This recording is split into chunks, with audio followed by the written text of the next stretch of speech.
Let's see. Um,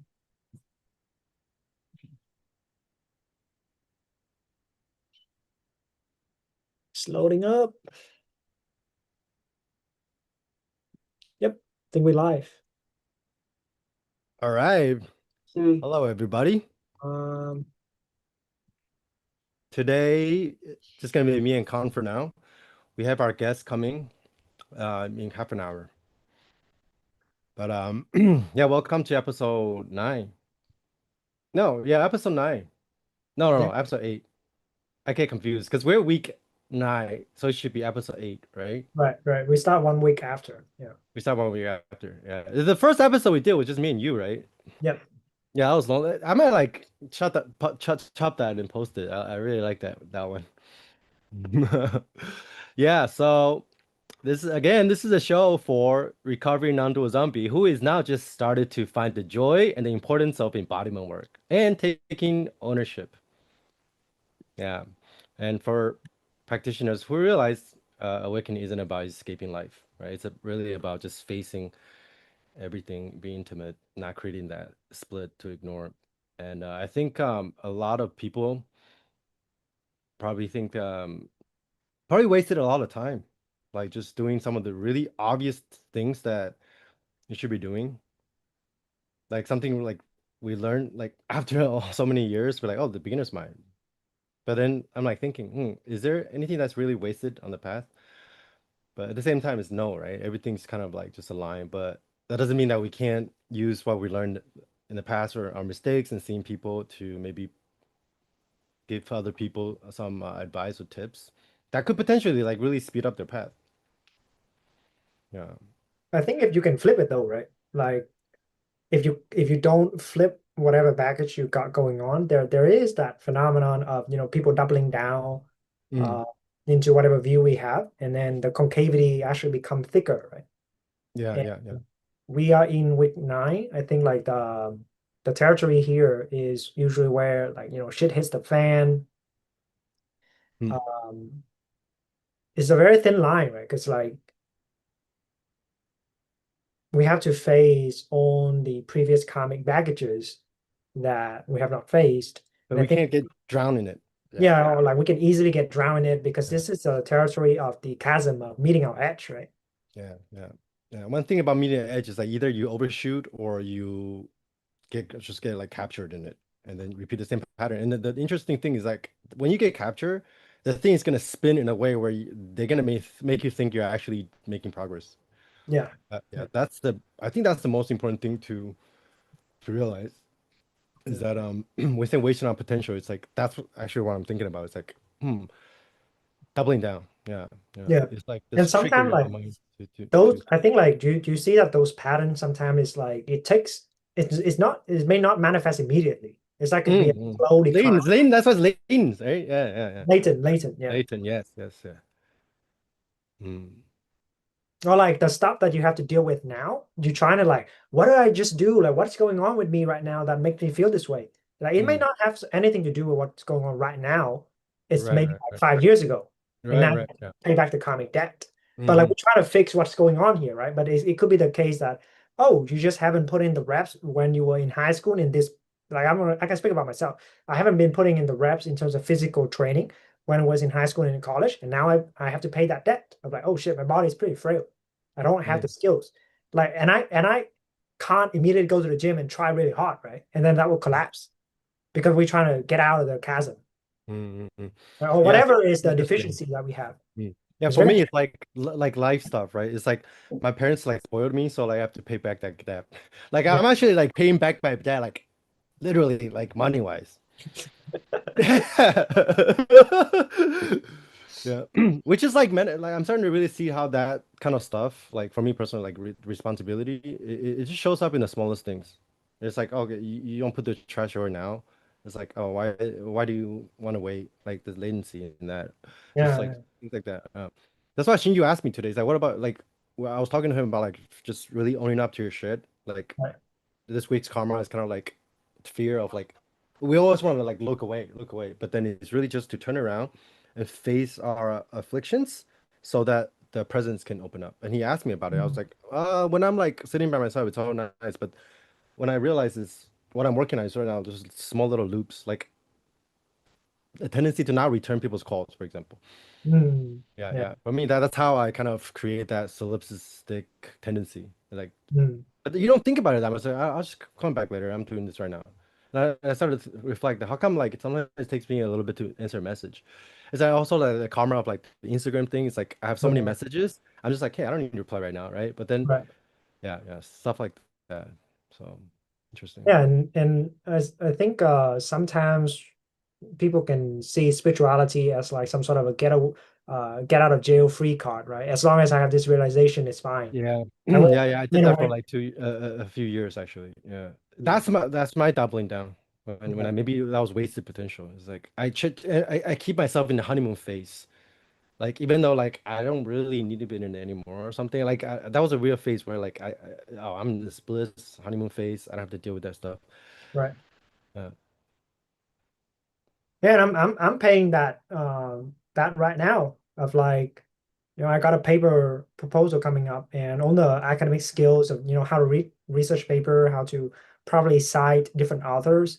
I haven't been really been doing a lot of skills to build up that side. Like relying too much on like yogic absorption and um really it's just been mm, very prideful, not learning properly, not actually meeting modernity, as we say, and yeah, actually was very disembodied. I think we were talking about how sometimes with certain meditation skills, we can like secretly meditating when we are at work or like yeah, yeah, yeah. uh, going on a day, even like having a difficult conversation, like I'm secretly like scanning and or Yeah, like yeah. inquiring right now to kind of get Yeah, yeah, I remember I used to do that a little bit.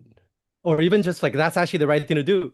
Like, yeah, that's a medicine, right? Let's always say medicine becomes the poison eventually.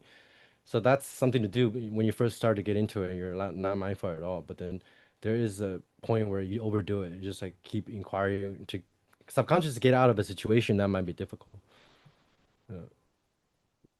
Yeah, I think Mei Chen said one time that I still remember was like he said like one of the most important thing to really fit in modernity is actually paying attention to like details, like Mm, technical details. Like if you're in a workforce, it's hard to get away yeah, without like paying attention to like how does Zoom work? Like that's my weakness. It's like microphone, little buttons that can be pushed yeah, that just make everything easier, but for some reason like I just don't figure that out.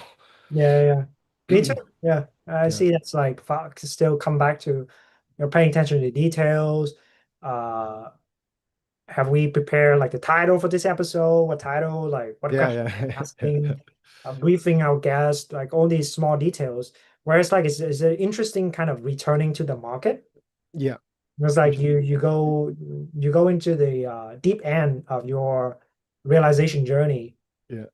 but then now coming back, you still have to play by samsaric rules. And in samsara, all the effectiveness comes from can you pay attention and can you just make sure things work properly, right? That's gonna Mm, be very difficult if the way we get to that kind of realization is by like burning these boats, like yeah. burn and so that you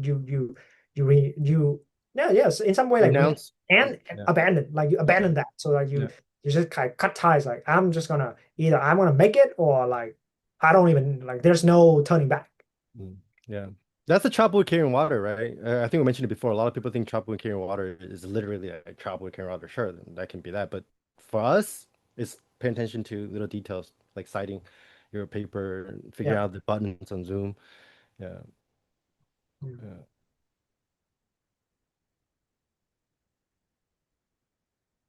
And I think like that is staying in body, right? Yeah, Staying. exactly. That's what I mean. It's like when you say it, I was gonna mention that. It's like when you talk about embodiment, it's almost like people have this definition, okay, embodiment, now I'm just like in my body. But actually, even that, right? Yeah, yeah, yeah. Yeah, pay attention to the details, like how does Zoom work and stuff is being embodied. Yeah. So what's really interesting is like I've been digging into this research about mindfulness and like a lot of this mindfulness to be used in the workplace so that people become more mindful of their emotions, of their thoughts and all that Mm, is a lot of it it's actually not they're not trying to get people to wake up, right? But it's like this aspect of scientific management where they Mm, see that there is so much money is wasted because people are either burned out or like they're just not paying attention. So they're mm, trying to see like, okay, how do we create some sort of program or some sort of ideology that would enable the workers to be more aware, to be more mindful, and can manage and regulate their moods better. It's just kind of evil in some way, like just to like make a them little more bit more like efficient, yeah, like to make them factory more workers. efficient, better workers in that way. But it makes sense, right? Like so Yeah. that they be able to like, okay, sit down and actually uh pay attention, like get into the flow state in that way. Because actually, if I've only spent like maybe 2.5 years in a working environment like a startup environment, but I can see like a lot of the time when I was spending there or other folks while I was doing it, it's just a lot of distraction. Like you open this tab, you're actually not working on the thing you should be working on. Or like I talked to some of my friends and they're like, actually in an actual 1 week worth of work, they only work in like Monday morning and Friday afternoon. And the rest of the time they're just kind of coasting or not really productive. So a lot Mm, of time actually when we're at work because of stress, resentment, or whatever that we relationship we got going on with work, we just disembodied. mm, mm. Yeah, that's kind of like the thing we're talking about, right? It's kind of like the pattern. It just you get stuck in the pattern you don't even know. Yeah. Yeah, yeah, yeah. Mm. Yeah, so what's the solution? Right. So I see you list out some question here we can Yeah. go through, right? Um, okay, I think we just described a little bit about why is embodiment so important after Yeah. work. Yeah, it's like how do you know if you embody it? I think that's the question.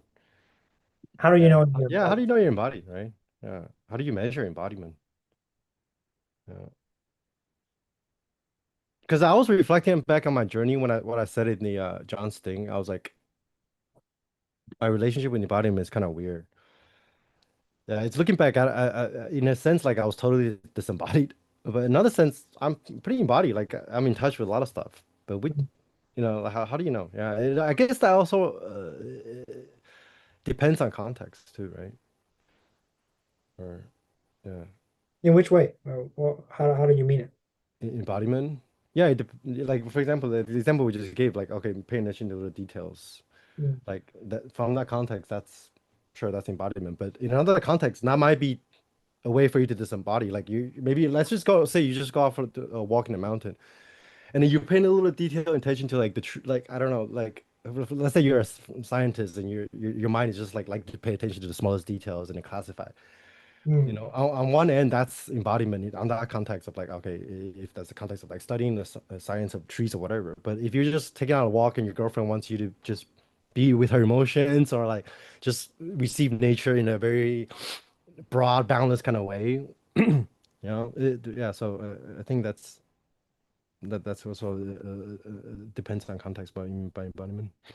Oh, I think two things come up with this is that there is definitely an aspect that we have to make a decision on what to pay attention to, right? Yeah, yeah, yeah. And what is the most important thing to pay attention to right now? Because it's not just about paying attention to details in a random manners, but it's like paying attention to the details that matters. Mm, mm. Yeah. So then it becomes consequential.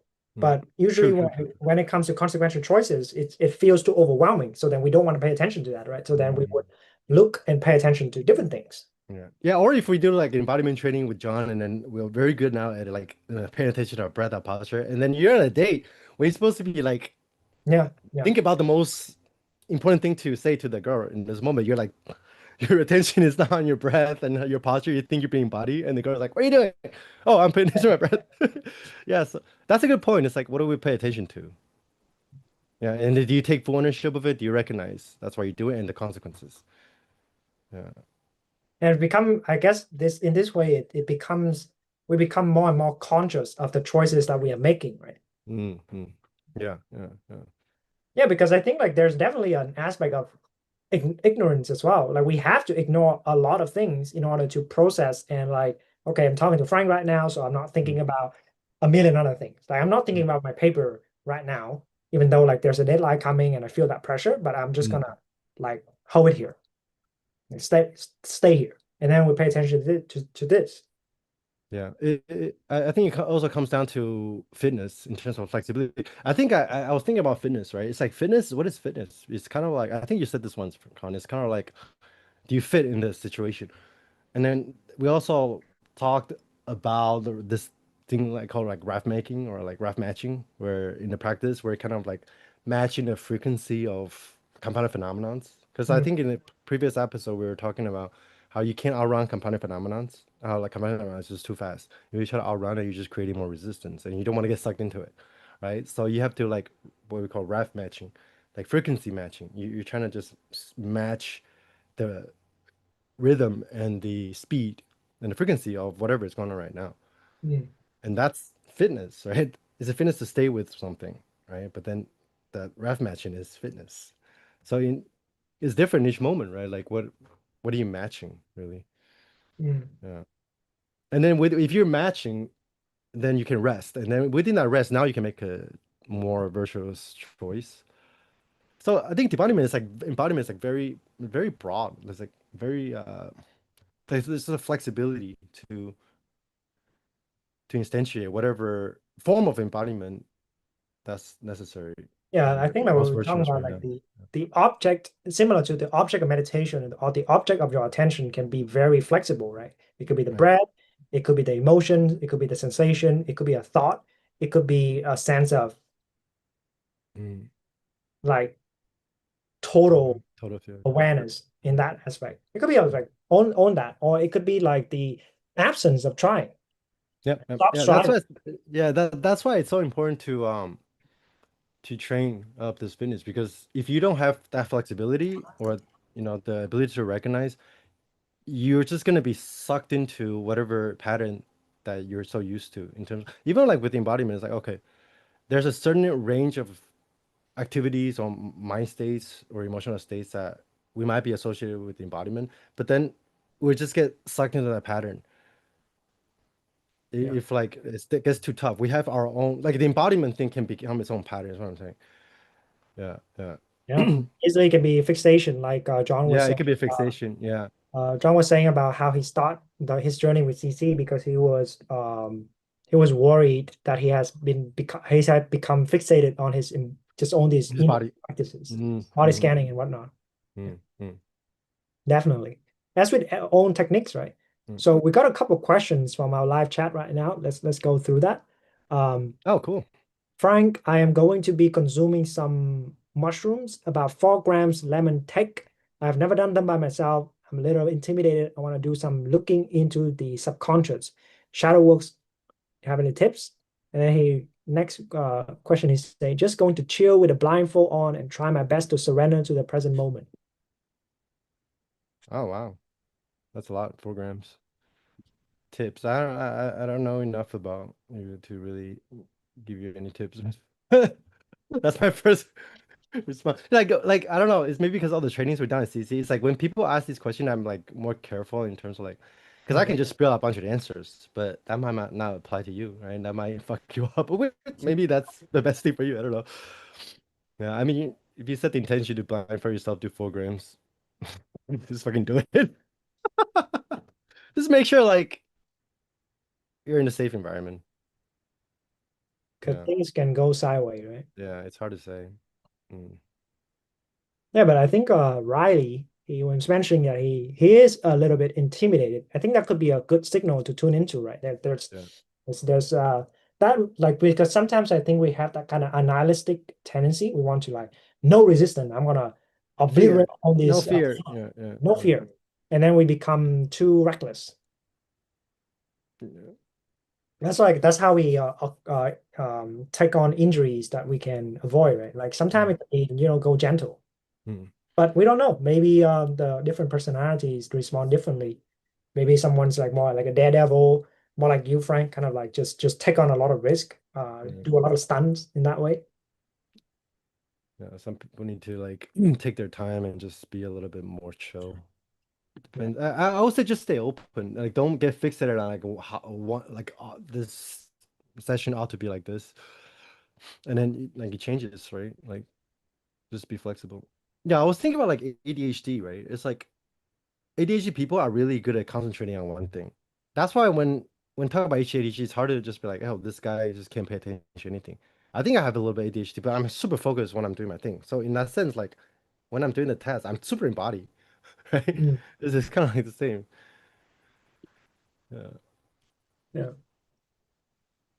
There's another recommendation, I think by Sebastian, say 4 grams lemon take first time is wow. Definitely make sure you meditate and exercise prior. I'll bump that down to 2 grams. Yeah, so I think Yeah, my first response is like maybe 3 grams. That was my first thought. It's like it's 4 grams is a lot. Maybe if you have some doubts, just bump it up like 0.5 grams. Yeah. I think maybe we can I don't know, maybe John would be someone's good to talk about it. Or we got a lot of practitioners in CC, like they dose or like they find that threshold really well, and they Mm. go to that very reliably. Like just like this, and then just a little bit more. And that's the whole point about all these trainings to gently go into the chasm, right? Gently, gently, yeah, yeah. Yeah, we take. I think we talked a little bit also earlier about. Oh yeah, just like riding the edge, right? With John, Yeah. it's like with your breath, using your breath as a catalyst. How do you really gently, patiently ride the edge so you don't overshoot or undershoot? So I was just like, if you're at the edge, just pay attention to how the mind's tendency to either grasp, overshoot, or fade, whatever tendency there is. Um, Okay, so this next one could be a spicy questions. Hey Frank, is Angelo a non-dual zombie in your opinion? Is Angela? I think he has the potential to create a lot of non zombies, sure. But I don't know too much about his personal life to know. Yeah, because in order to judge whether or not someone's a personal zombie, sorry, it's non-dual zombie, uh, it's hard to tell just by like how they're presenting themselves in YouTube videos in a certain with under a certain role. Yeah. So, And but I I think do think a lot of those non-dual teachers have a tendency to the people that follow them have a tendency to appropriate the message and then right. manifest into non-beer zombiehood. Because sometimes I see that this because of this phenomenon of um, distance learning, right? Like we learn from a distance. We learn through like just video, books, and these things. When we mention someone like Angelo who has such a big audience, like it's almost like a brand. So like Mm. maybe because of a certain videos that he put out, a part of it becomes very popular. So then people just know of Angelo as like, oh, he is known for inquiry or something like that. Or someone else is known for like shadow work. But actually, Oh yeah, yeah, that's his good. That's what I was gonna materials say. That's is a good much point. more than that. Yeah, But it, because just they just want to focus on this. And then so the audience actually make the creator into this small box and they just box him into that. yeah, yeah, yeah. That's the non zombie move right there. Okay, yeah, I was thinking about like my old videos. It's like I have so many different kinds of video, but a lot of people just know me as the dirty bulking 8,000 calorie guy. And it's Yeah, like, is Frank just a dirty bulker? It's not fair to say he is or he's not, right? yeah. Yeah, So something like like the that. thing you become known for then ends up kind of It trapping you. should trap you. Yeah, yeah. This is this influencer thing is very interesting. Yeah, getting captured. It's like I get captured by audience, audience capture me, and every creator can sense into that uh, energy of being captured. Yeah, and it's very interesting to work with, right? And then I was gonna mention like Connor Murphy, but maybe not the time. Yeah. There's a Uh, I actually do. I actually was gonna meet up with him a year ago when I was gonna go to your wedding. I was gonna go to Asia. I actually remember texting him. I was like, I'm oh coming wow. to Asia, and he was like, Yeah, let's hang out. He was excited. Because Because he was someone in asked if I talked to Japan. him. He was in Thailand, yeah. Because I didn't remember talking to him too much in the last 2 years. But then when someone asked me that question, I remember, oh, I talked to him not that long ago. We were gonna meet up. Mm, Yeah. wow. Because he's probably very familiar with that, especially once you start to become more aware of the mind and like, self, food and all other stuff. And if you out there putting yourself out there like that, especially if you establish yourself as a certain kind of, like you said, a brand, right? There's got to be a lot of pulling, pushing in terms of like getting captured, trying to get away from getting captured, so you try something new. It, yeah, yeah, It's like a vicious cycle, right? It could become a yeah, vicious cycle. yeah, exactly, yeah, exactly. Mm. How are you contending with that, by the way? Do you see you have managed to flip this karma more of like, I going, think a lot more. I'm not sure if like I'm not. like 100% like not capture. I don't think that's the goal, but like I'm way more aware of like whenever there's a pull, a push, more aware, and then also like my I guess visceral reaction to things like that online is just a lot less. Just like oh yeah, but that doesn't mean that I'm trying to like push away feeling all kinds of ways, but overall it just doesn't bother me as much as before, especially like back then I was so angry all the time. Like I was like wanting to kill myself because yeah, dude, I remember in Taiwan, like when I got on the news, when everybody wanted to like just like talking shit about me, they were like giving me like death threats and shit, just like calling me a fake artist. Actually, like I was gonna jump out the window. My dad had like pull me back actually. Like my Facebook got deleted. Yeah, that's why. Yeah, yeah. I was so mad because I spent so much time like build up that Facebook. I got to like 10,000 fans, and then one day I just you got deleted because everyone in Taiwan was like red flagging me or something. Is it because of And then- the yeah, non it's because of the news. Yeah, yeah. When I got on the news for like I think it was the non really pissed non thing? people off. Yeah. Yeah, yeah. And then I was just like my impulse, like I was so impulsive. I just like sprint to the window, open it. I was gonna jump out, and my dad just like pulled me back. It was insane. That's how much I was captured before. Yeah. So I can totally relate to like a lot of influences, especially influences that are getting into the space, especially touching. Like in terms of like it's very intimate, right? It touches. It can push a lot of buttons when you put yourself out there talking about your direct experience with this stuff. Because I think I said before, like this is kind of like revealing your deepest. Now, even if you don't reveal anything personally, even just talking about insights and realization, if you're talking about like from a personal perspective, it's almost like revealing your like sexual orientation. It's like coming out of the closet. And it's already very sensitive, right? Yeah. Yeah. Yeah, how people can really go insane doing this, especially in the non-dual space, which people do go insane. Yeah. Yeah, and then now we got even John is like putting himself out there now, right? Oh, shout out to John. We have when is the next embodiment thing again? August 1st. So yeah, in August about 1st. less than Okay. 2 weeks. Yeah. Yeah, he's getting a lot of really good reviews. And I was like, this is something that John has to start contending with later on if he keep putting himself out there. And then, yeah, it's interesting. Yeah. Yeah. I think yeah. And we're also talking about this aspect of being captured by our significant other, right? Partner, close Oh, for relationship. sure. And that's so challenging because like we were saying about because we choose not to go the monastic route, so we are choosing to engage and developing like some sort of commitment with life, and that's like willingly be captured. Yeah, Willing, yeah, that's what I was gonna say. It's like you are actually willing to be captured and just really see how the mechanism works. yeah. Today we're at the meeting after you left, we were talking about the Matrix, how there's like the lady in the red Uh, dress. Yeah, it's like one of the team from the Matrix who's building the Matrix is putting there on her there on purpose because that represents samsara of just getting captured, seeing that how everything, not seeing how things are just appearances.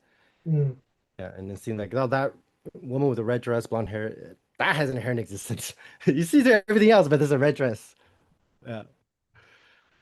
But then you just have to think like in the world of samsara, that's what samsara is. It's constant capturing from all different directions. Just constant capture. If you don't captured by this, you're trying to get away from that capture and you voluntarily but unconsciously or getting captured by something else. Maybe you're not captured by mindfulness. So you just, like I said earlier, you just obsessively watching your breath. And that might be not be the most embodied thing to do, right? yeah. In that moment. I was just talking to someone who's jump on our coaching call. He's Mm. in a community called like a men's group, a men's academy, and they are all about creating, cultivating masculinity, living life with purpose. And he was saying that yeah, like a lot of that is very very captivating. Like he was saying like he joined one of the workshop and he wanted to applaud when like the speaker was very inspiring and all that. But he was just saying that, but something was missing. And so I was asking, and he was saying like, oh, you guys, CC and the content we put out, and he also joined the most recent embodiment workshop. He said, you guys, material seems to point to something else. And I was very curious, like, what do you think is the difference? Hmm. And he was saying something like a lot of the stuff can just be just better drama, but it's still drama. Oh, okay. Yeah, yeah. Like Jed McKenna points that out a lot, right? Yeah. Like, So people even just if like, drama. so I was discussing with him about like, oh, a lot of materials out there, it's just about endless becoming better, becoming more, becoming less of something, just becoming, never ending, right? But what if you turn that, yeah, sure, like you're accepting that is the becoming process, but what about being your karma, accepting that in this very moment, right now, and allowing that acceptance to open us up so that we have the recognition, we can recognize what is the nature of this moment, Hmm. what is the nature of the being. And he was like, yep, that's it. Like, that's the difference. Yeah, yeah. I think there's two. Okay, so the workshop that that person went to is kind of like self-help stuff, or no, right? Yeah, yeah. It's like the self-help stuff is mostly just about like becoming or like more or less of that, like character stuff, right? But then like it's funny because like non-duality, radical non-duality completely cuts that off. It's like no becoming better or worse.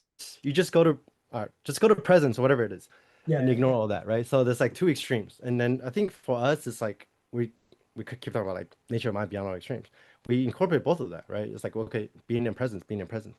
Yeah, you rest as being, and then you see exactly how the being is being compounded and how the being has been like aggregated.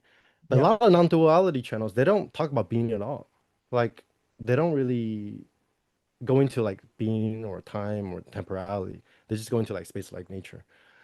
And then whereas the other side of it is like self-help, right? They don't maybe they do go into like oh becoming aware, mindful, but they don't talk about the nature of mind. So I think yeah, that's the part that I think well, we have that's kind of maybe a little bit more nuanced. It's just understanding being and accepting like every part aspects of you. Yeah. Mm. We got more questions.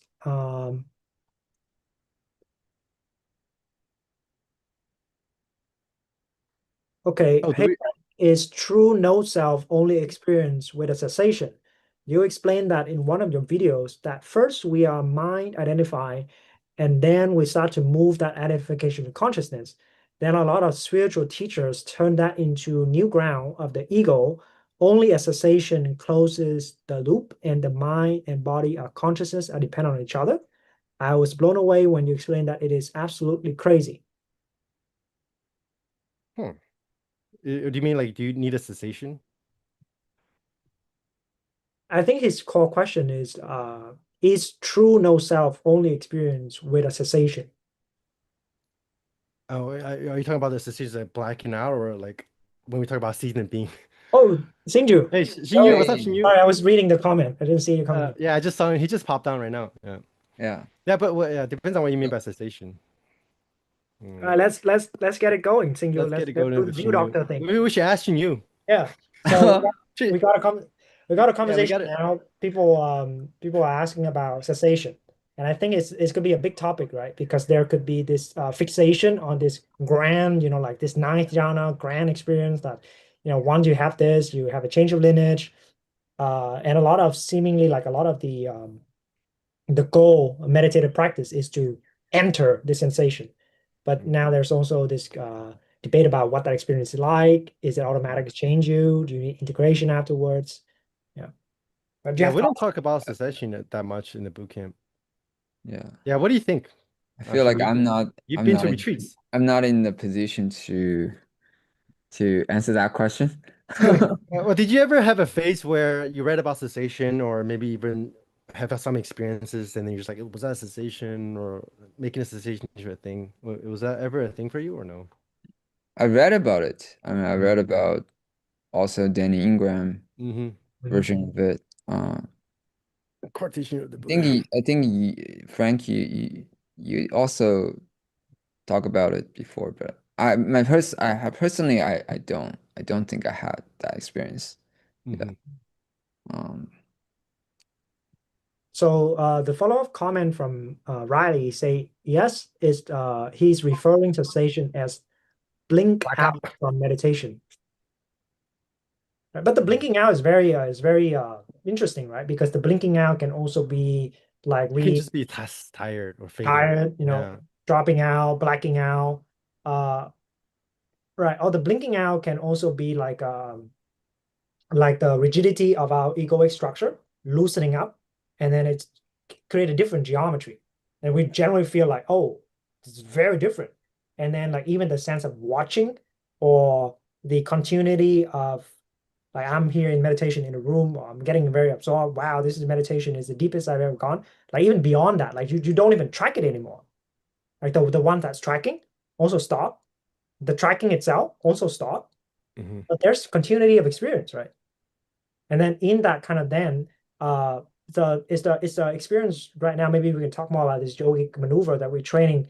Is that then can you turn and reobserve your karmic pattern, the reobservation period. Hmm. Whereas like now your karmic becoming doesn't yield you into the old pattern of egoic structure anymore, but it's has an opening for you to become something else.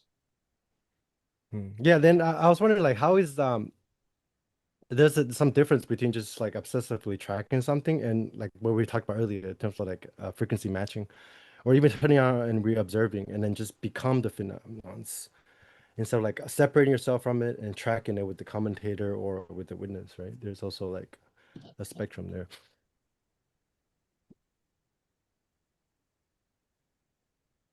Yeah, I don't really think about sensations anymore, but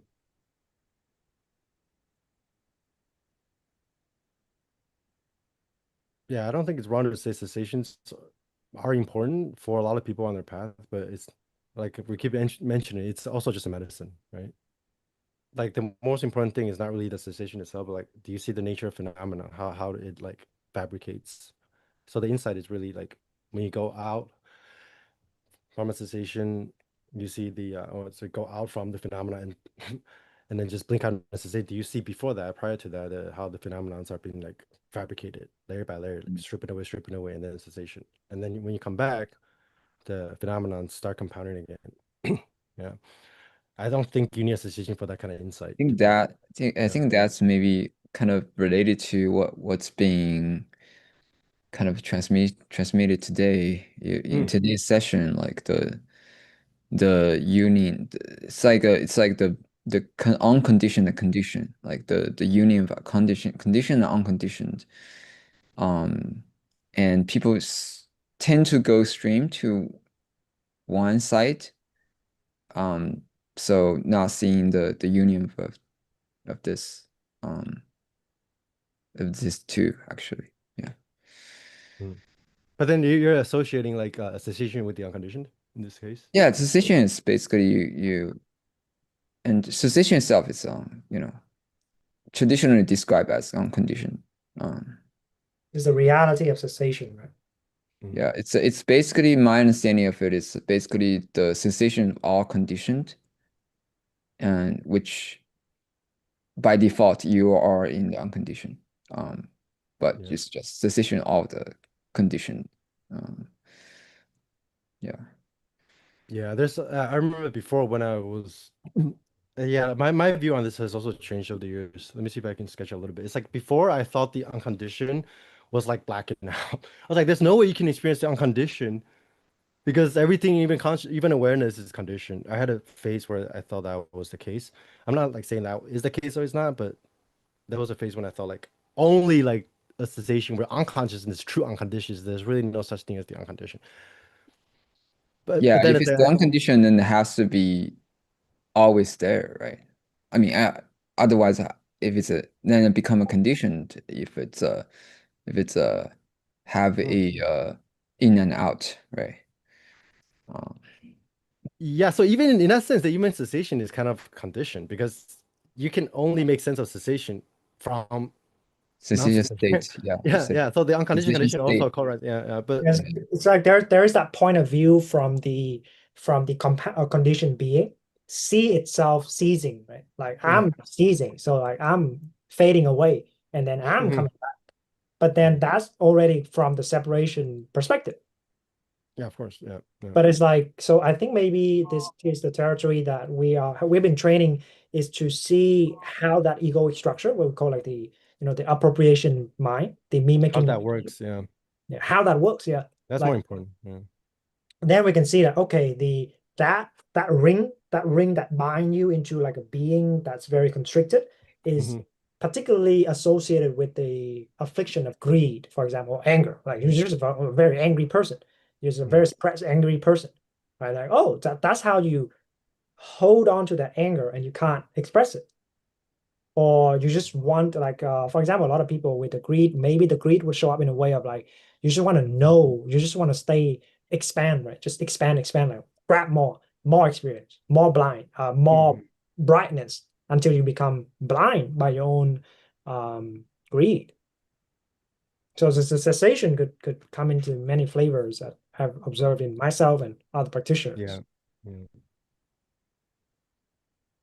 Yeah, the way I've been describing the unconditioned is like it's beyond all conditions. No conditions can affect it, but it's not apart from condition. That part is like Mhm. so Yeah. important. It's not a part.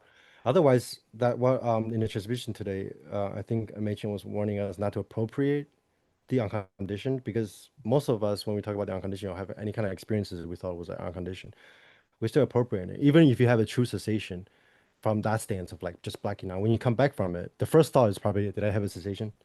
Yeah, That and appropriating mind already mapped onto that experience or non-experience. like we Yeah. would make a something out of what we call a cessation, right? Like Hmm. that something then would then become a condition for the next time we want to look for this something again.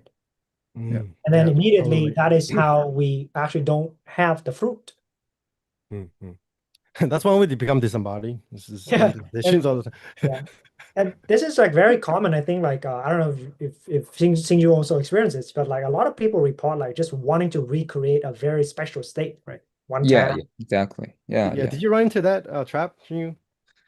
Oh, I think yeah, I mean there is definitely kind of in the past, yeah, definitely I've been into those kind of variety of teachings. I mean some because like basically the even though we it's kind of there's a different layers or flavor of the unconditioned, but sometimes we just like create some kind of representation of that and kind of stick into like grasp it's kind of like stick or grasp into it and bypass and use that to bypass other um difficult feelings or whatever life situations. um yeah, that happen. I think that happens. Yeah. Yeah. And today's title of our live stream, Frank and I, we decided to title it How You Are Wasting Your Potential with Spirituality. Mm. Dude, that's what the example we just gave, that's exactly it, right? Like you spend like 2 years getting really good at cessation, only to realize every time you come back, you're appropriating it, and then you make it into a thing.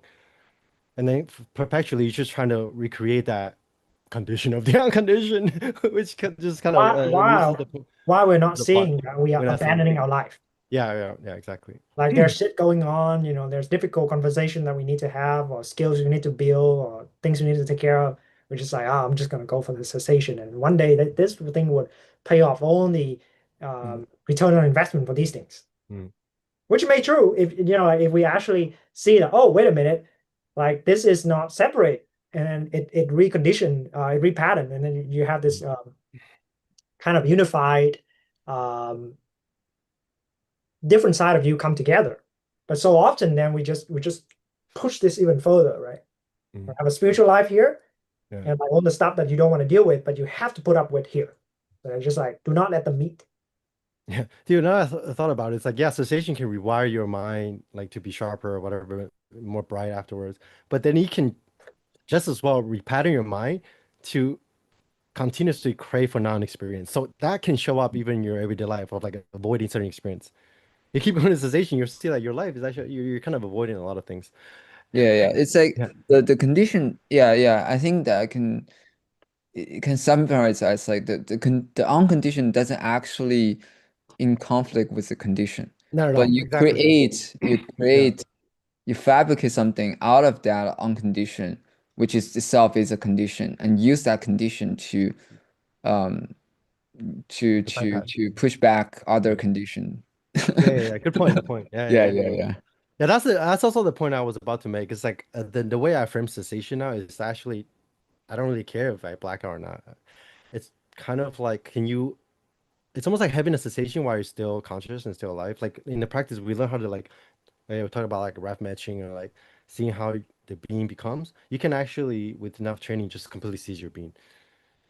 And you completely seize your being, but it's not like there's no more becoming. It's kind of like cease or cessation of grasping, suffering, or any extra um, ways in which it actually doesn't have to have that extra second error, is what I'm saying.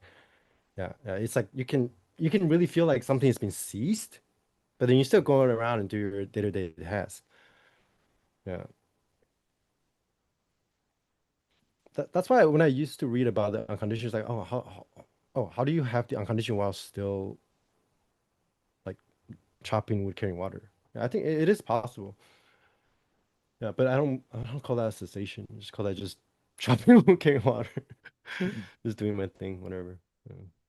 Yeah, shout out Riley. He's made another comment about this. The reason I got into meditation because I see such a big change in you, Frank. It's crazy how your energy was before compared to now. Clearly, it changes the brain to be more grounded. For sure, for sure. Yeah. Yeah. So, XingYu, how do you feel about this topic relating to, like potential, not be able to express, and all this entanglement with, people maybe misusing this spiritual project to avoid something? Yeah, I think that that's something, I definitely fall into that trap before. I would say like from time to time, it's not like one trap. It's like throughout this journey, like there are many places you can fall into that trap. Like basically, um, of like basically as spiritual bypassing. Mm, Um, I think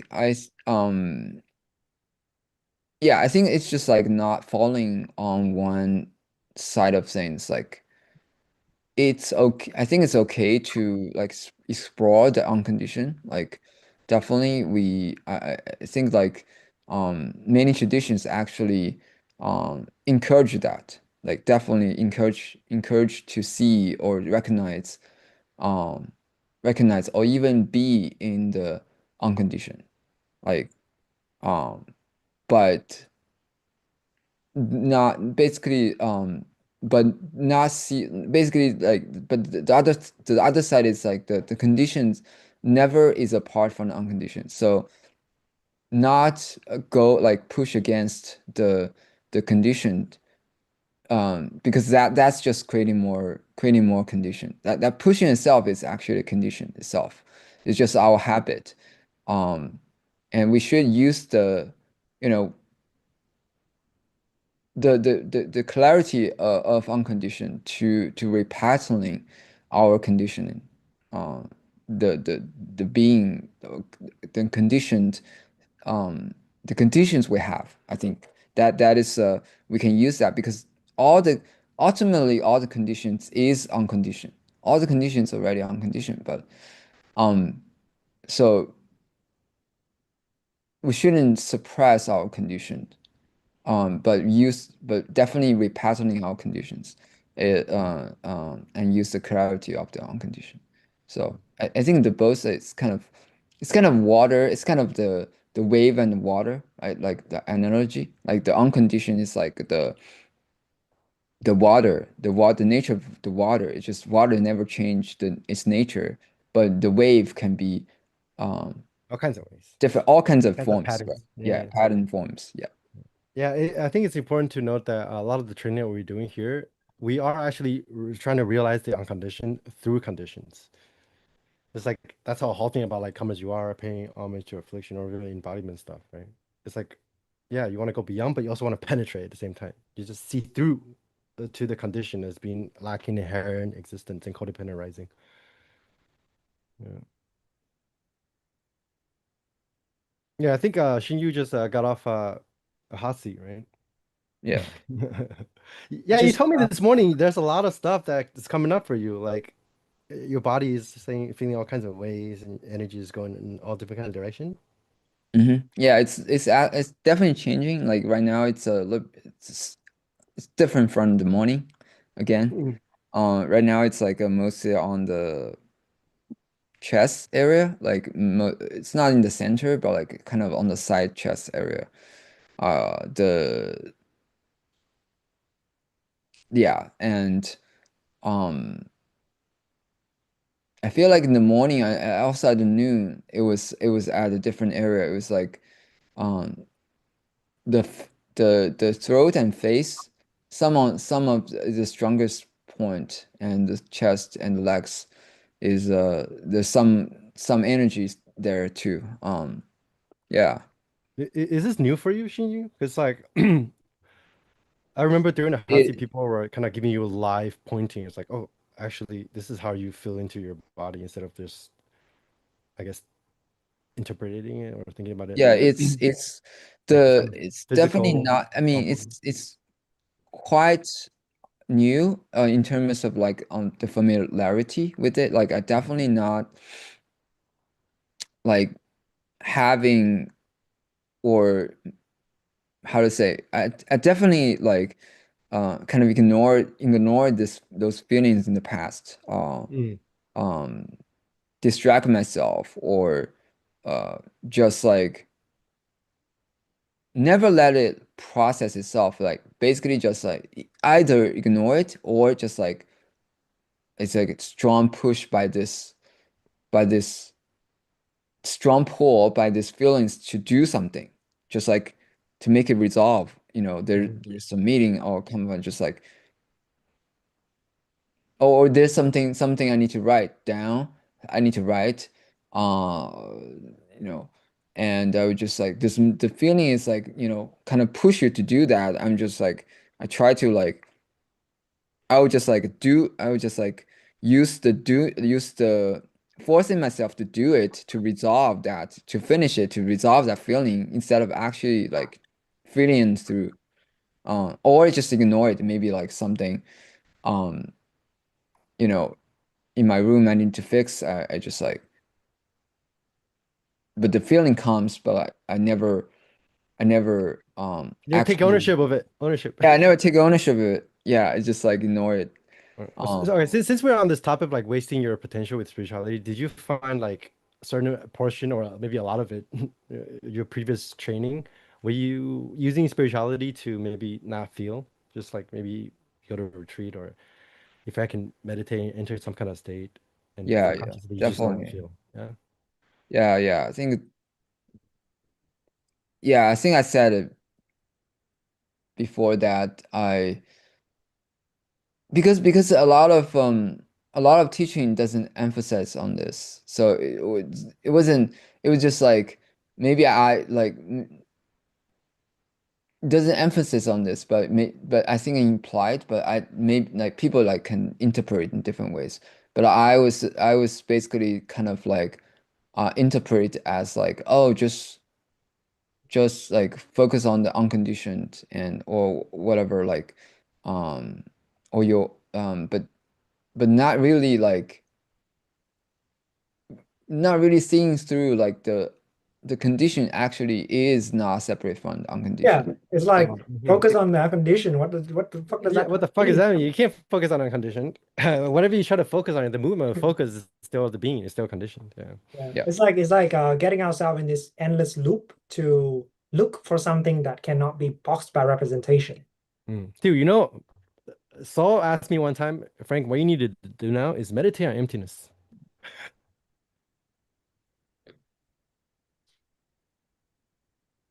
Is Okay. what? Sorry, I Is didn't. meditate on emptiness. That could mean several things, right? But then the way I was interpreting it before was, okay, how do I meditate on emptiness? What does that mean? You know? Maybe But like I think one way we can interpret that, and maybe the pointing out was about, you allow your vector of becoming who and what you are just to express and allow it to cease. yeah, that's Maybe more in that. line with what we're doing. Maybe Yeah, not. yeah. Yeah, maybe What not. we've Yeah. been doing. Kind of like Yeah.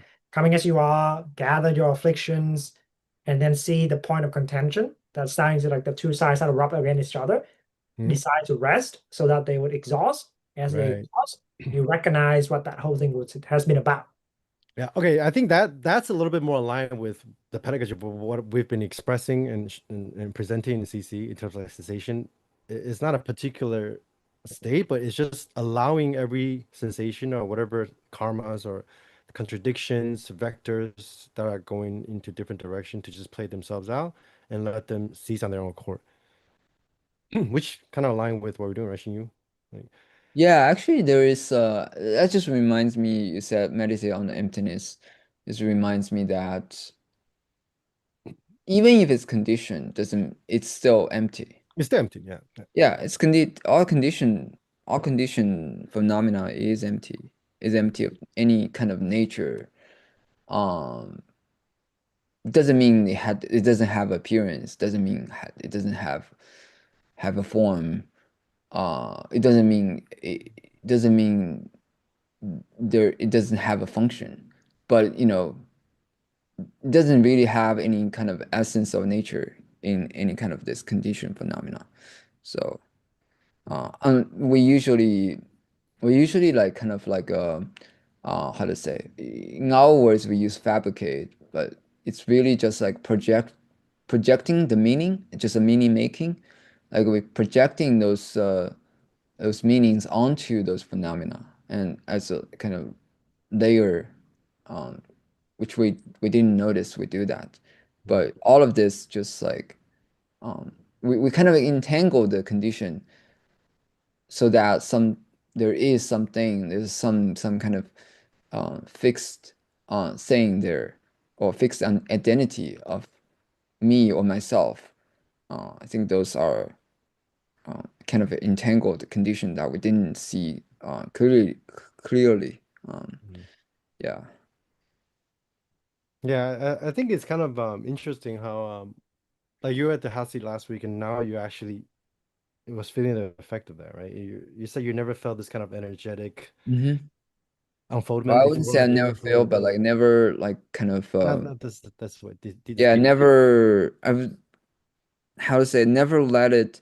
It's for me because I always in my mind, right? I always Mm, on the kind of in the head or whatever, like um high EQ or high IQ, like but not enough EQ, I guess. mm, Like not enough like emotional training, like how to deal with my own emotions. And I think most like that's but the thing is like even though you ignore them, even you kind of sweep under the rug, but they're still impacting you. Those kind of feeling or whatever emotion you have still impacting your behavior. Mm. yeah, Um, that's a good point. yeah. Mm, So you cannot really ignore. Yeah, yeah. mm, It's still afflicted. Yeah.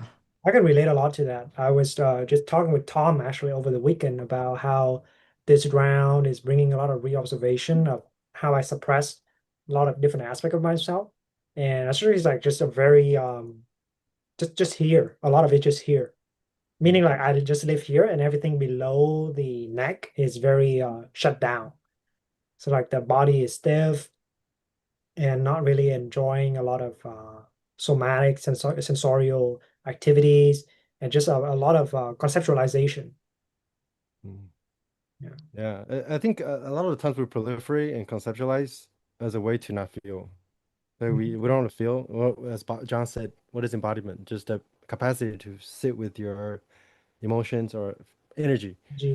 Yeah, just this is what Xingyu is doing right now, right? Like now you open up this can of worm with all this different stuff that you mm, previously were suppressing. Now is coming up, and now you just have to contend with it and just let them do their thing. That's Yeah. embodiment. Yeah. Yeah. Mm. It's like a different waves.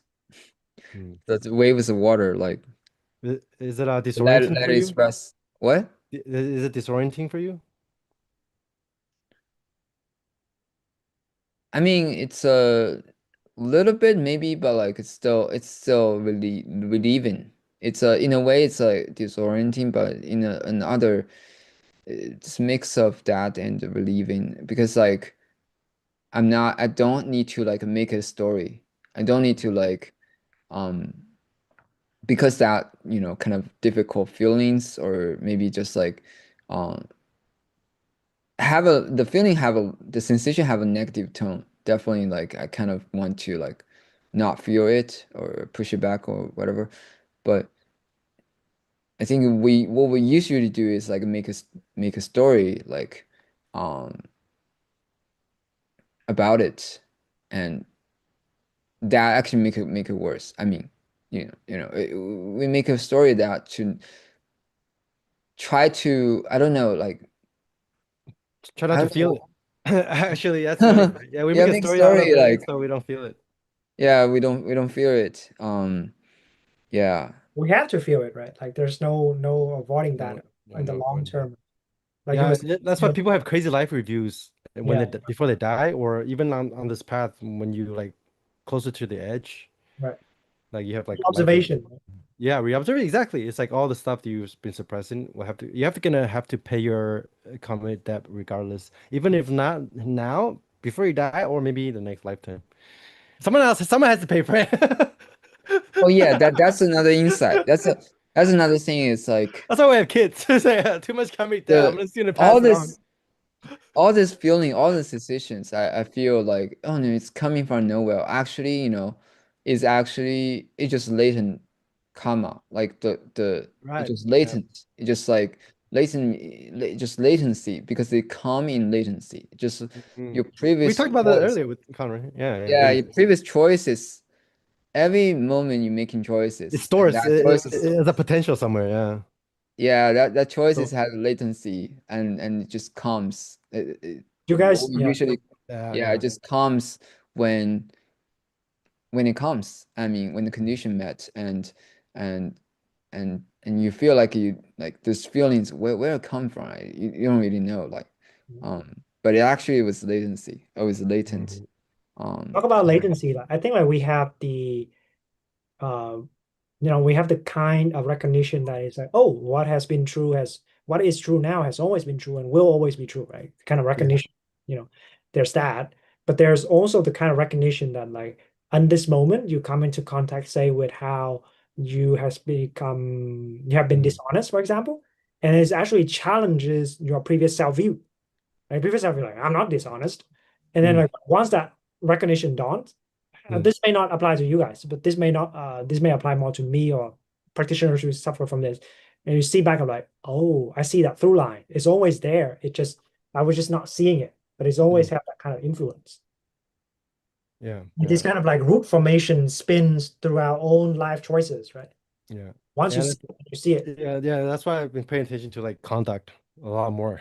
Yeah. Yeah. Because it manifests in conduct actually. Yeah.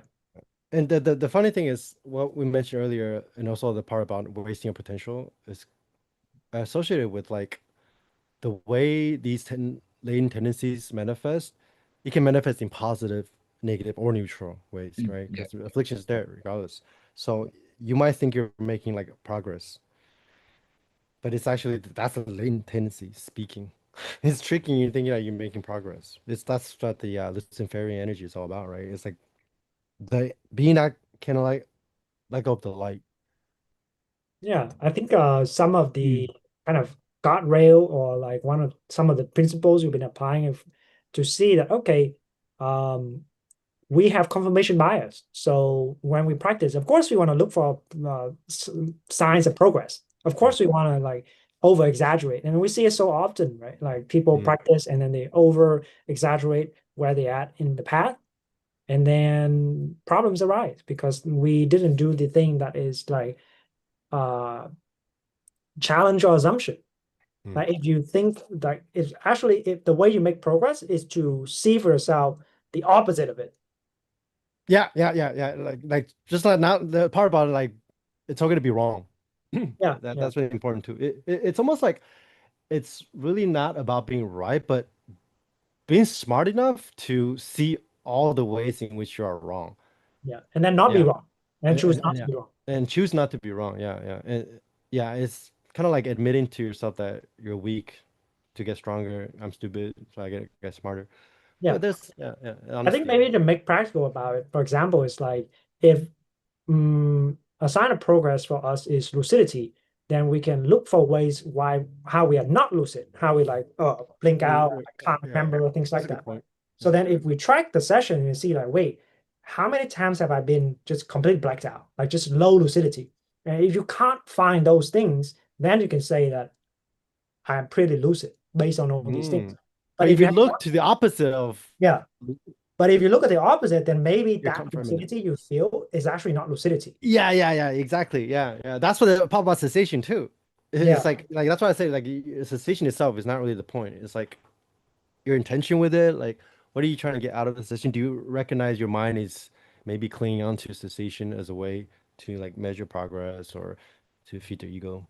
Yeah, yeah, yeah, even yeah, with that thing about like overshoot, like over exaggerating, right? It's like that, there's a lens tendency there actually. It's like, why do I want to exaggerate?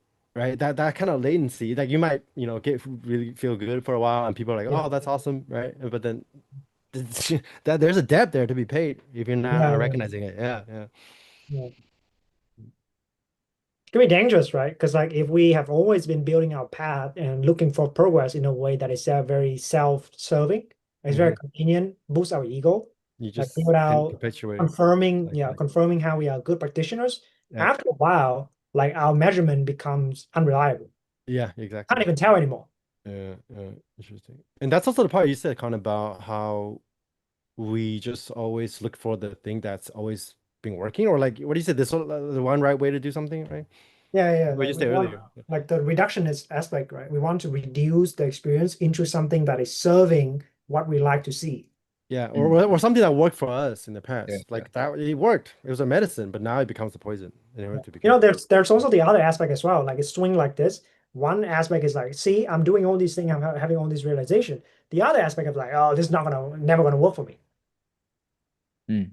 Kind of You like mean the other side of the extreme. yeah, clinging to like, I've tried it, didn't work. I've tried my best, didn't work. Like, Mm. but Mm. that's Mm. two sides of extreme. Yeah. Yeah, XingYu is on the cohort D. And then I was just reminded of how Nando's zombies like this, everything's happening by itself and like it's all spontaneous. Yeah, sure, everything's spontaneous, but actually a lot of what we're learning in cohort D is actually to slow down phenomenons so that we can see exactly, we can trace every sensation, every phenomenon, almost like back to the conditions in which they arise from. It's like, Mm. oh, with contact, then there's feeling, and with feeling, there's like tone. Like you said, there's a tone, right? You recognize the tone, but Yeah, then yeah. the tone, how you respond to the tone, then tells your attention, and then like your then that conditions your perception to like chop reality into pieces, and then consciousness gets conditioned to be split a certain way, a certain configuration, and then that actually reconditions your contact. So you're only contacting a very limited portion of the field. We Mm. can't help it. So Yeah. it's interesting, right? It's like sure everything's happening by itself, but you can actually see how actually from another lens, everything happens for a reason. You can actually trace back to like every Mm. sensation, and that's a lot of what we're learning in CC, right? Yeah. How do you think that Yeah. helped you, like The doing like seeing the phenomena that way, like in such a refined, nuanced like detail? mm. I mean, yeah. I think it helps with I mean, first of all, it helps with entanglement, right? We entanglement so many things in there, like we don't even know like they're happening. Hmm.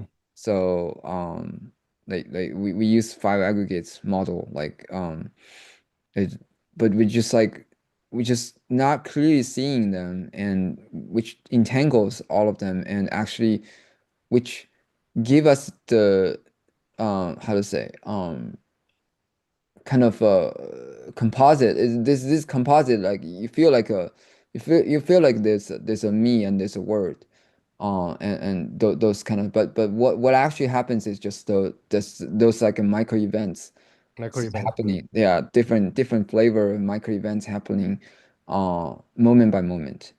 But Mm-hmm. we didn't know that. We didn't actually see that.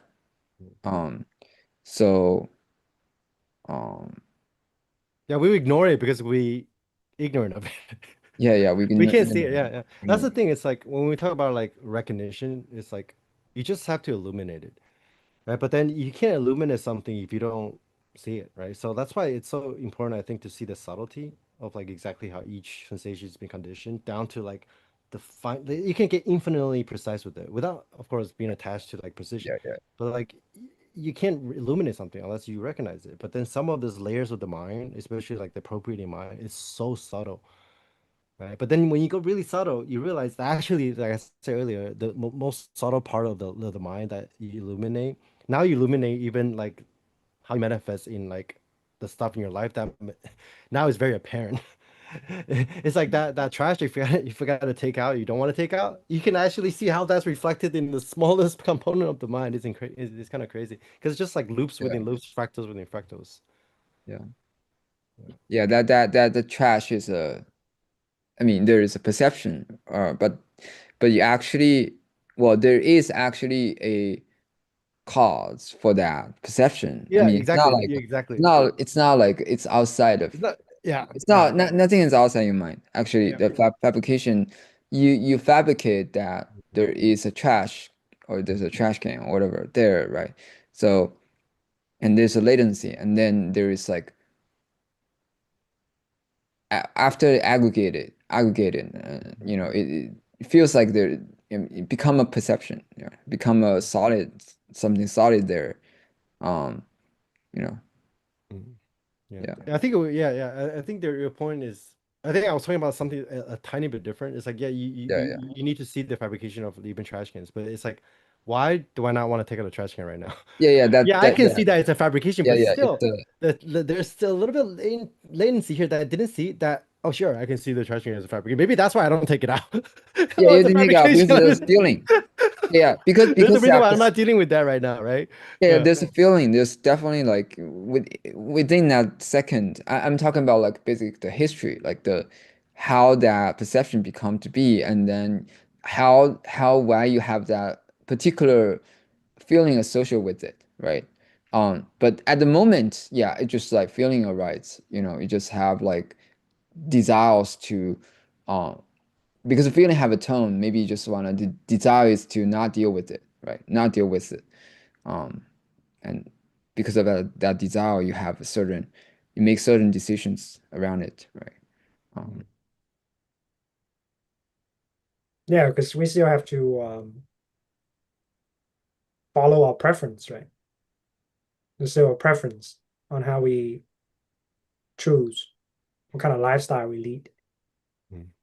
Yeah, and I think like a lot of times with this business of potential is very frustrating that we know we can be doing more, but we just somehow keep choosing to play small or avoid like the next evolution, the next stage. Mm. I think those moments can be very humbling and sobering, right? Like, oh shit. Yeah, there's like a whole thing that I'm not even addressing. Yeah. Mm. Yeah, for me, I think it's like one of the things I've been noticing is like I could save so much money. I don't spend a lot, but the way I spend is pretty stupid. Like, yeah, there's just things I don't think about. It's like, hey, maybe like I should think about a little bit more of like spending on this, or like maybe there is a more efficient way to do this. Yeah, so it's one of the things I'm working on. Yeah, and I'm working on this aspect of a potential of like probably pacing things and not procrastinate so much, so that it's everything is either like just crunch at the last minute and then like low motivation afterwards. Like how do I choose differently? But we also like can't immediately expect ourselves to be different completely overnight, right? Yeah. Mm. There's that latency, There's there's a tendency. Change also has latency too. Yeah. so it's like the choice we make today and keep making it, it may manifest a few months later even. Yeah, yeah, yeah. Like I think one person in the cohort was doing like boot camps after boot camps, and then this cohort decided to do foundation, which is like once a week. He said the gains that he made wasn't expressed until like he was like kind of stepping like maybe not be directly connected to the main transmission. He's doing like foundation. Yeah. So Yeah, all that stressors you put on your body and your mind. But yeah, that's why pacing is important because in order for that fitness to express, you need to know how to pace. Do you think you guys think like the masculine or let's just simplify like man, one of the core affliction is just laziness. It's just like don't want to put more stressors or just look for ways to shortcut it. I thought that's the opposite. I don't know. You think the opposite? Yeah, I think that masculinity, there's a view of like I have to do more, right? Hmm. But that's the thing, what we have been talking about. It's like that tendency to want to do more, that could be the affliction for you to be lazy as other things. Yeah. Yeah. Mm. Oh yeah, because there could also be the I think we were talking Productivity trap, like you think you're being productive, right? That's a lot of like sometimes be very are busy, wasted. but then Yeah. the main thing is not being done. Right. That we talked about that a lot too. Yeah. Like That's always, another one. like There's we like don't. meditating a lot. That I think that's another affliction I see. Like people just they think that it's all about like how much you meditate. It's like they Yeah. just like keep like clocking in retreats. But then actually, hey, maybe you're wasting a lot of time if you don't have the view or if you don't have the intention or see exactly how what are you doing in this retreat? What's that doing to your mind? What's the rest of your life looking like? Uh, Mm. But XingYu, you've been here for since cohort 6, right? Yeah. Yeah. Yeah. What makes you still here? Like, or are you sticking around? Yeah, I'm I just mean, curious. I'm always curious of why people stick around. I asked like Matthew that it's question too. it's just yeah, I think it's just the really, in the transmission we had, it's just a really the how the precise and the accurate the precise and the Mm, subtlety of the transmission, how like basically dissect how the mind works actually. um it's and not it's in a way that's kind of like a gradual, it's in a way that's gradual, mm, but also like has like has a lot of depth in it, like even people who just done one cohort, like once uh been through once, it's you go through it second time, it's different. It's still yeah. like a lot to because basically it's really just like to reassociate it with ourself, right? Mm, um there's because we dissociate so much that there's just like um a lot of this a lot of um subtlety and um that we need to reassociate like back into our experience basically. Like like I think I never the reason I stick around is I never had this kind of, you know, uh, you can say framework, or I'm not sure it's framework, but this way of transmission, or this with this precise and subtlety in yeah. like uh to see clearly our mind. I mean, the mind is not just what It's we. not just like Yeah, it's not here, just right? All it's phenomenons. not the thought. Yeah, all phenomena is mind. Yeah. Yeah, yeah. Just see all of this clearly. Mm. Yeah. Yeah, When people say including that, the condition and unconditioned. Yeah, yeah, it's just, yeah, including everything. Yeah, yeah. I really like what you said about precision. Yeah, that's something that I've been thinking about lately. It's like precision and how that relates to honesty. It's like we talk about like phenomenological honesty, all that stuff, but come as you are. But I think precision and honesty go hand in hand. yeah, yeah, Yeah. It's like if you want to illuminate something, you have to be honest about it, right? If you want to lean to it towards it, you have to be like allow it to just express. That's honesty. But some of the very subtle layers of the mind, you can't be honest because you can't see it. And why can't you see it? Because your mind is not subtle enough. yeah. It's just Yeah. like our ignorance, Yeah, our ignore ignorance. ignoring Even them. if we want to be honest, like we can't because we don't have Yeah, the training, the yeah, fitness to be honest. That's really weird. Yeah. And also the part about phenomena is like, oh. how come Buddhas are the ones who realize the nature of all phenomena, right? Because I think that's another limitation of like the stuff that I used to like practice is kind of like, oh, when you talk about the mind, it's just a thought, but the thought is just a tip of the iceberg. There's like this whole structure, this whole like architecture of phenomenon, like this Hmm. view thing. It's like it goes Yeah. really beyond the thought, right? And it's like, oh, if you still think a cup has a true existence, that's a self view actually. But I didn't never consider that before. I just thought, oh, I saw through the self. But then there's all this phenomena and aggregations that are it still hasn't been, I'm not being honest about. Yes, not be precise enough. Mhm. Mm, yeah. Yeah. Yeah. And we never do it in a way that's dissociating. Actually, we never do it with that suppressing those like like we actually being taught as calming as you are, which it means that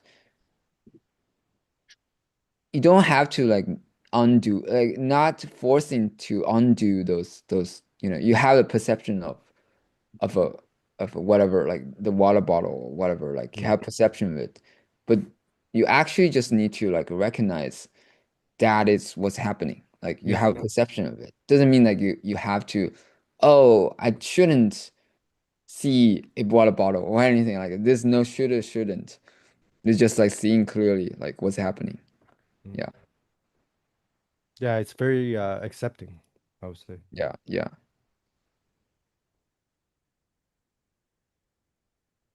We have one question that maybe we can wrap up our call here with.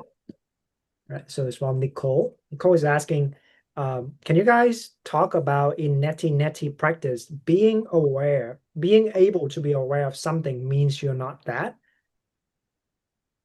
Why does that mean anything? And specifically means you are not this or that. Thanks. Well, that's not a technique, right? All techniques are medicine. So the reason why we're doing that is so that we can kind of decouple our usual ways of identifying with phenomena. So if you think everything is not you, and ultimately the you, just gets become part of the field. But then if you're kind of making that distinction of like, oh, this is not me, this is not me, this is not me, but in a very subtle way that you can't see, you're verifying another portion that's still me, maybe the one doing the inquiry or the one that's doing it correctly, then you're still creating a split. What do you think, Xingyu? What do you think about Have you what? ever tried that method? Like, Yeah, I guess what nothing's do you not call that. that? Inquiry, self-inquiry, 90/90. Just see everything is not this, not that. Maybe I tried, different version. I don't know what kind of related version. Maybe I try like, yeah. I think Frank, in your video, in your previous like years back, the video years back, I think there's video taught about that. Actually, I tried that before, like trying to maybe that you're not. I think I remember that was like if that is observed, then that's not Yeah. observer, and trying to like observe, like what is observer like, then is that observer is also observed, and in the end you couldn't find the actual observer, like there's no observer. um but yeah, Yeah, because most of the time we just think everything is me, everything is like about me, me, me, me, me, right? So as a medicine, we just everything's about me. That's all there is to that practice. But then people can get really dissociated doing that. It's like everything you just go out there, I mean, that's not I mean, and it's very easy to just dissociate distance. That's what I'm saying. It's like if you take every practice all the way, like I said earlier, I was like, yeah, if everything is not me, and you kind of lose that distinction duality between me and not me. But then yeah, you have to yeah, take it all the way, right? The point is not really to separate yourself from, oh, that's yeah. not me. That's just the initial medicine. It created kind of certain states. Definitely, I think it's a medicine. Yeah, it's a medicine, but in for a particular Purpose. of Yeah. attachment. Yeah, Particular Also, attachment, exactly. that's a yeah, really yeah. good point about like the me making, my making is so strong that this is a practice for you to Yeah, yeah. treat your addiction. Yeah, yeah, but then that also is also part of the reason why there's non-dual zombies, right? Now everything's not me, everything is not my responsibility, or like ratifying no self and emptiness and stuff like that. Yeah. Oh, that's really interesting about the part of Yishin, what were you saying about? I forgot. I lost my train of thought.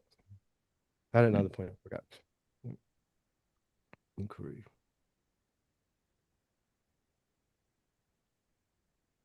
Do you have any more questions? Yeah, we got observation is the split then. Yeah, yeah. Depending on what you mean by observation. Yeah. Also, the split is not inherently the problem. It's like, do you see or you split it? Aren't you always in your subjectivity? Everything is your projection of your mind, even with anatta realization, right? Sure, yeah, but that doesn't mean like other people don't exist. Yeah.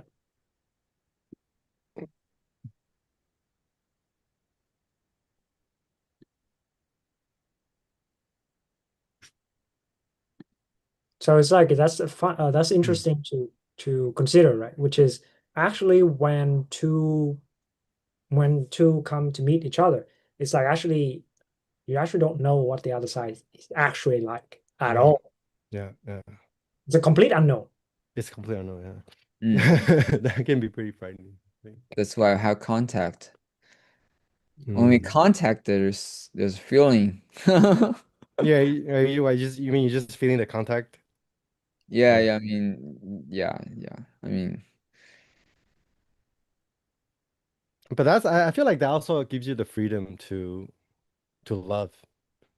Yeah, because a lot of times we think we have a certain definition about the person and then we put it in a box. And actually, so I was reading this book about how couples, the longer they stay together. Oh, XingYu just got married. Congratulations. thank Congratulations. you. Yeah, I was Thank very fascinated by your yeah, your story about marriage. But anyway, so but watch you. out for that, XingYu. I was gonna say I read a book about how a married couple that have been married for a long time, they actually know less about each other. Like they actually become more distant and they think Oh, they know everything. Yeah, that's how people just fall apart because oh, they stop speaking Yeah. to each other or like whatever. They think they know it because they spend more time, but they're actually just boxing him. Or like they try to like project him in a way where he fits mm. like their previous model. Yeah, yeah, yeah. Because they live in the past, Mm, right? Yeah. mm.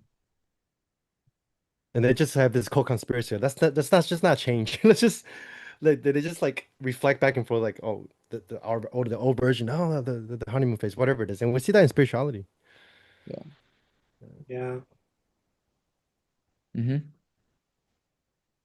Yeah, the conditions are always changing. So I think that's even though that sounds simple, but Yeah, it's about it, this how subtle we can see it, right? yeah. Okay. Very good live stream. Thanks, Kai. Thank Think you. yeah. Thank you, seeing you for all the Thank you. answers and your sharing. Any Yeah, close? thank you. Yeah. And yeah, what's next for you, Xingyu? What's next?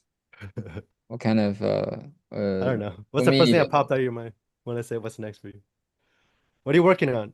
Like especially after the this house seating process and I don't have you ever done a live stream before? Just like be on the internet no, before? no, no. I think for me like I think my what was it my work, maybe I'm saying my work, my quote unquote work is to actually more because of my in Hasid like basically um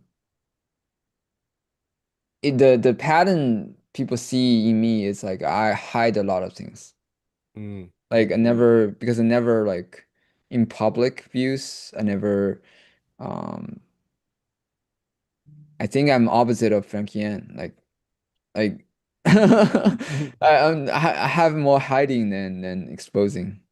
mm. So I guess I should do more of, exposing myself, expressing myself. I guess that's the right word, like more expressing instead of just hiding um whatever the good parts and maybe even I mean not only the bad parts, but Yeah, You're that's the keeping the interesting good part about parts. you. Yeah, it's like Yeah, you yeah, suppress the good parts. So usually people yeah, when they hide, they only hide certain parts. You hide everything. yeah, yeah, yeah, yeah, yeah, Because you say your wife doesn't even know you're like good at this, that, you have all this yeah, yeah, talent. yeah, Yeah, yeah, yeah, yeah. that's interesting. Yeah, even Yannick, he was on here like 2 weeks ago, and then last week we kind of talked about how he's kind of still going through the very intense process, things that come opening after his hot seat. And then today he was sharing how he crossed a chasm where now he never felt so free in terms of how he expressed himself. Nice. Like, interesting. But he has to go through that whole chasm of like Yeah, whatever he needed to do. Uh, yeah. Okay. cool, man. Very Cool. cool. Yeah, I like today's live stream. I think we Yeah, cover yeah, it was cool. Yeah, we I like cover how XingYu is showing off a little pedagogy. bro.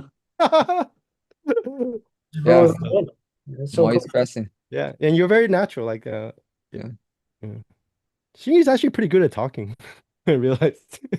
Maybe you like doing this. Maybe you can start your own podcast. Maybe that's what hidden. Like Yeah, yeah, that's what Yannick said. When he performed live at the campfire, he said that really kind of shifted things for him. He just like needed that little something, you kind of know you have to do. hmm Yeah. Yeah, yeah. Right. Very, very cool. So thanks, you. Very cool. Right. And shall we close shop? Yep. Yeah. Bye Bye, bye. guys. Bye bye. Thank you.